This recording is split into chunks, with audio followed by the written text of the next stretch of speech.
All right, let's dive in. Today, we're tackling a question that sounds deceptively simple.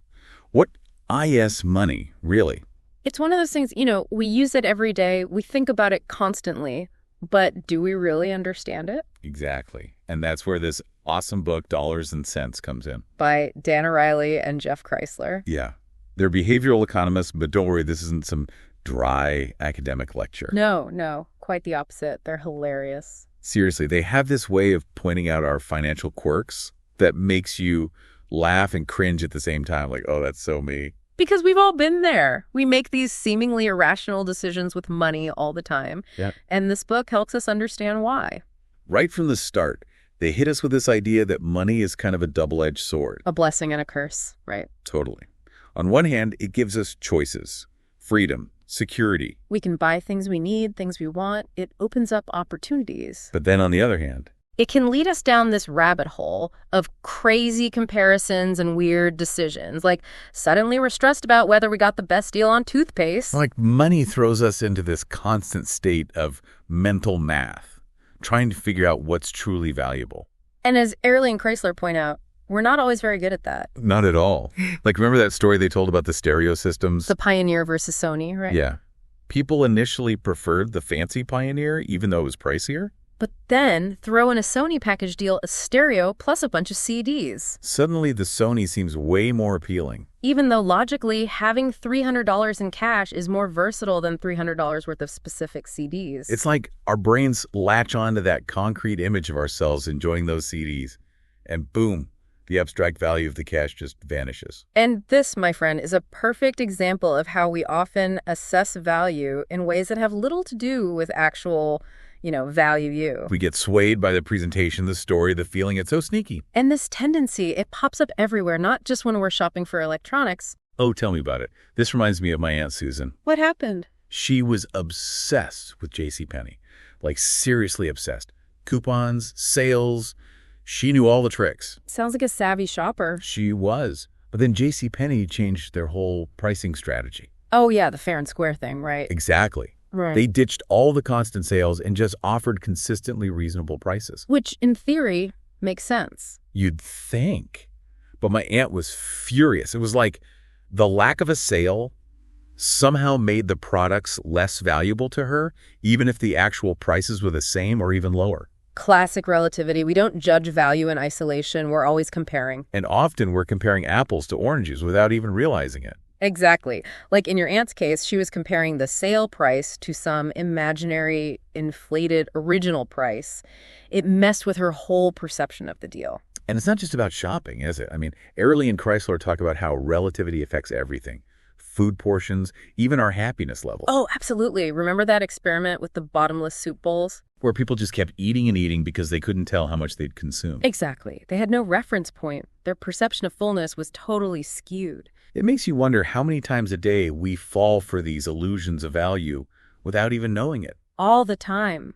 Our brains are constantly bombarded with choices and information. It's no wonder we take these mental shortcuts. So knowing all this, what do?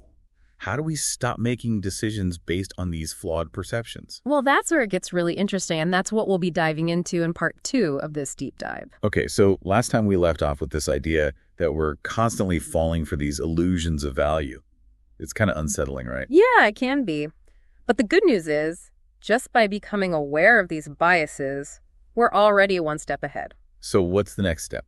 How do we actually use this knowledge to make smarter decisions? Well, Ariely and Kreisler offer a bunch of really practical strategies, and one of the key concepts they discuss is mental accounting. Mental accounting, right? I vaguely remember that from last time. It's basically the idea that we mentally divide our money into different categories, even though it's all coming from the same place. Oh, okay. Like, I have a separate savings account for travel, so it feels less guilty to spend on vacations because it's like, it's not real money. Exactly. And that's a super common way people use mental accounting.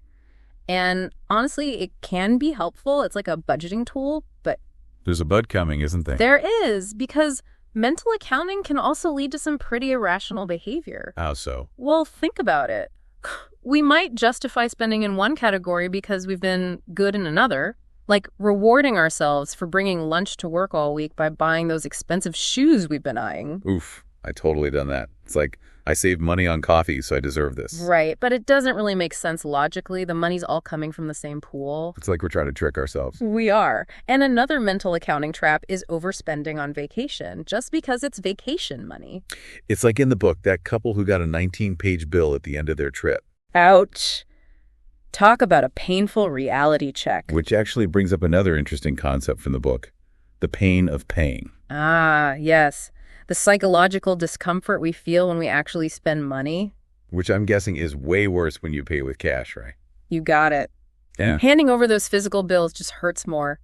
Credit cards, on the other hand, create this distance between the purchase and the payment. It's like, oh, I'll deal with that later. Exactly. And it gets even worse with things like gift cards and those casino chips they talk about in the book. Because it feels less like real money. Totally. Which can be liberating, in some cases, but also dangerous because we can end up spending way more than we intended. Especially now with digital wallets and everything being so seamless. Like, you barely even register that you're spending money. It's scary how easy it is to lose track. So are we doomed to just overspend forever? Not necessarily. There are things we can do to make the pain of paying work for us, not against us. Like what? Well, for one, we can be more mindful about how we pay. Maybe set spending limits on certain apps or try visualizing those dollar bills leaving your hand every time you swipe your card. Ooh, that's a good one. It's all about bringing that awareness back to the forefront, making the cost feel more real. So we're not just mindlessly spending. But what about those times when we're just genuinely unsure about the actual value of something? Like, how much is this product or experience really worth? That's a great question, and it's something Ariely and Kreisler dive into as well. They talk about how our perception of value is often influenced by external cues rather than actual worth. Okay, so like a fancy brand name makes something seem more valuable, even if it's not really any better. Exactly. Or a higher price tag can trick us into thinking something is higher quality. So we end up paying more for the perception of value rather than the actual thing itself. It's a marketing tactic as old as time. And this is where the concept of evaluability comes in. Evaluability, what's that all about? Basically, it means we tend to focus on features that are easy to quantify and compare, even if they're not the most important things in the long run. Okay, so like megapixels in a camera or horsepower in a car. Exactly. Numbers that are easy to grasp, even if they don't actually tell the whole story. I'm starting to see how all of this connects. It's like we're wired to make these quick judgments based on superficial things. We are. But thankfully, there are ways to combat that. And that's what we'll explore in the final part of our deep dive. Okay, so we've established that our brains are basically wired to make some pretty wacky financial decisions. We are, aren't we? But like we were saying, the good news is just knowing about these tendencies is a huge step in the right direction. So in this final part, let's get to those strategies you mentioned. How do we make this flawed thinking work for us instead of against us? All right, buckle up. Ariely and Kreisler have some really cool ideas, some pretty counterintuitive stuff. One that really stuck with me is this thing called reward substitution. Reward substitution. Okay, lay it on me. What's that all about? So it's basically finding alternative rewards that tap into, like, our existing motivations, especially for those things that don't have that immediate gratification. Gotcha. Like saving money. It's all about delaying gratification for some future benefit, which, let's be honest, isn't exactly thrilling. Exactly. It's like, oh, future me will be happy about this, but present me, not so much. So how do we make saving more immediately rewarding? That's where reward substitution comes in. They had this study in Kenya where they were trying to encourage people to save for emergencies. Okay, how'd they do that? They tried different incentives, text reminders, bonuses for reaching savings goals, even like a penalty for not saving. Interesting. So I'm guessing the bonus worked best. Nope. The most effective thing was actually super simple. They gave people a golden coin engraved with numbers 1 through 24. A coin. That's all it took. Basically, each week they saved, they got to scratch off the corresponding number on the coin. And it worked like a charm. The coin became this tangible representation of their progress. I love that. It's almost like they turned saving into a game. I can see how that visual element would be really motivating. Right.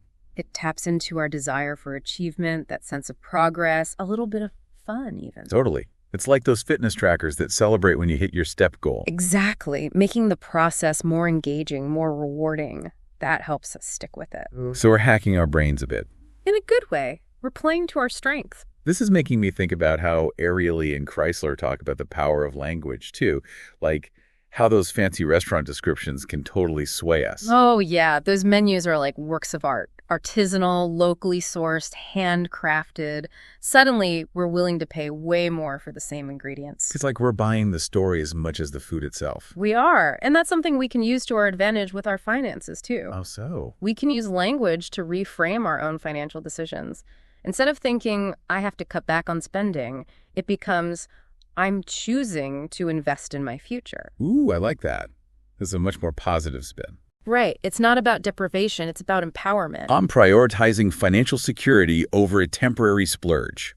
It just sounds so much better. Exactly. Focus on what you're gaining, not what you're losing. It's a subtle shift, but I bet it makes a big difference in our behavior. It really can. Yeah. At the end of the day, it's all about taking control of our finances, making choices that align with what truly matters to us.